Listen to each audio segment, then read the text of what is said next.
श्रींचे मंदिरात श्री कार्तिक एकादशीचा सोहळा कशा प्रकारे पार पडला तर जय गजानन माऊली।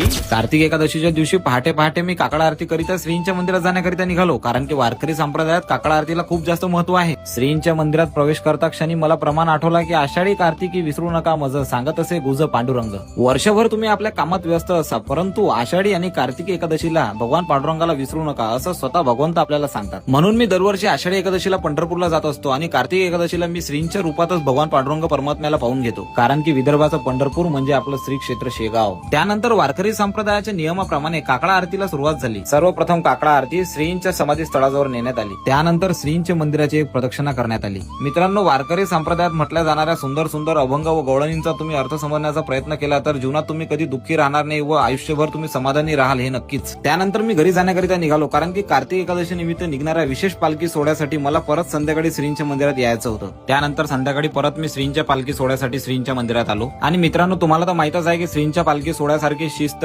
टाळकरी, गायक, वादक तुम्हाला जगाच्या पाठीवर इतर कुठेही पाहायला मिळणार नाही। श्री कार्तिक एकादशीचा पावन दिवस व पालखी सोहळ्यात म्हटल्या जाणारे पंढरीच्या वारीचे सुंदर अभंग या सुख सोहळ्यासमोर तर स्वर्गही फिका पडेल। महाराजांचं सुंदर रूप, डोक्यावर पिवळा फेटा, गळ्यात तुळशीची माळा, जणू भगवान पांडुरंग परमात्मा महाराजांच्या रूपात पंढरीवरून आपल्या भक्तांना दर्शन देण्याकरिता शेगावी आले असावे। महाराजांच्या पालखीने मंदिरात प्रवेश केले व पुंडलिक वरदा हरी विठ्ठल श्री ज्ञानदेव तुकाराम असा जोरदार गजर करण्यात आला। अशा प्रकारे श्री कार्तिक एकादशीचा पावन दिवस पार पडला। शेवटी भगवान पांडुरंग परमात्म्याच्या चरणी एवढंच मागणं आहे की हीच व्हावी माझी आस, जन्मोजन्मी तुझा दास, पंढरीचा वारकरी वारी चुको न दे हरी। जे भक्त या सोहळ्याला उपस्थित राहू शकले नाही त्यांच्यापर्यंत हा व्हिडिओ नक्की शेअर करा। भेटू पुढच्या एका अशाच माहितीपूर्ण व्हिडिओमध्ये, तेव्हापर्यंत सप्रेम जय गजानन माऊली।